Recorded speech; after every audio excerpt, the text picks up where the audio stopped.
गाउँले आउनु मानेन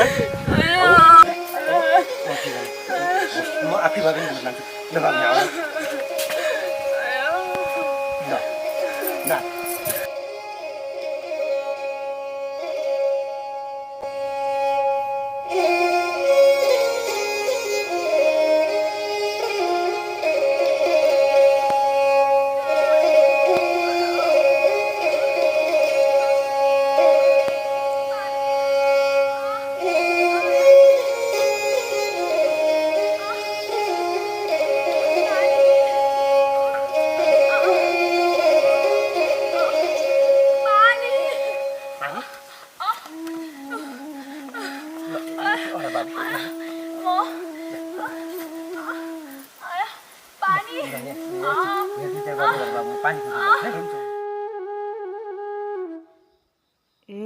नेताजी त गइहाल्नु भएछ ब्याग यहीँ छोड्नु भएछ मैलाई काम दिन्छ अब यो जुत्ती पनि यहीँ छोड्नु भएको रहेछ मैलाई काम लाग्छ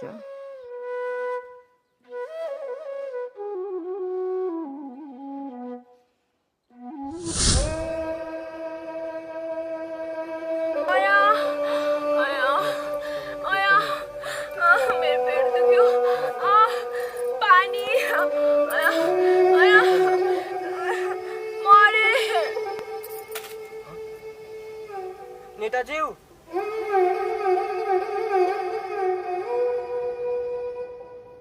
सबिना सबिना के भयो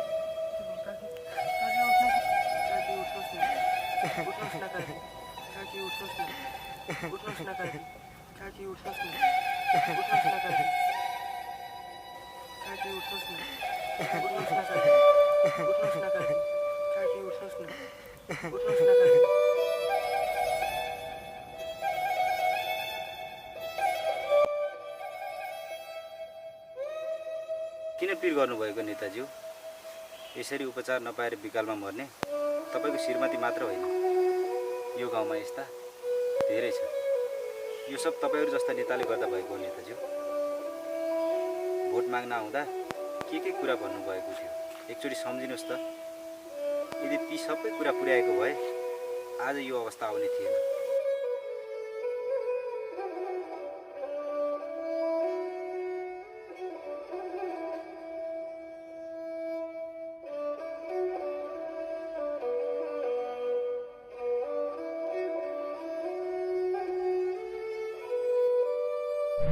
अमलले भोट गरेर चाहिँ जिताइदिनु पर्यो त्यसपछि म यदि भोलिको दिनमा तपाईहरुको साथ सहयोग भोटले म जितेर आएँ भने यो ठाउँमा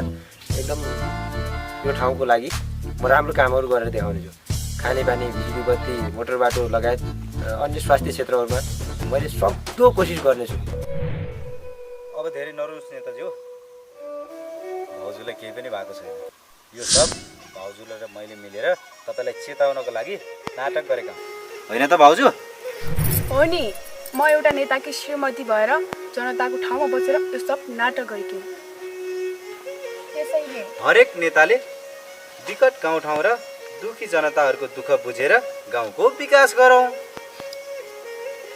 तिमीहरूले आज मेरो आँखा खोलिदियो आफूलाई पर्नु र अरूलाई पर्नुमा यति फरक हुँदो रहेछ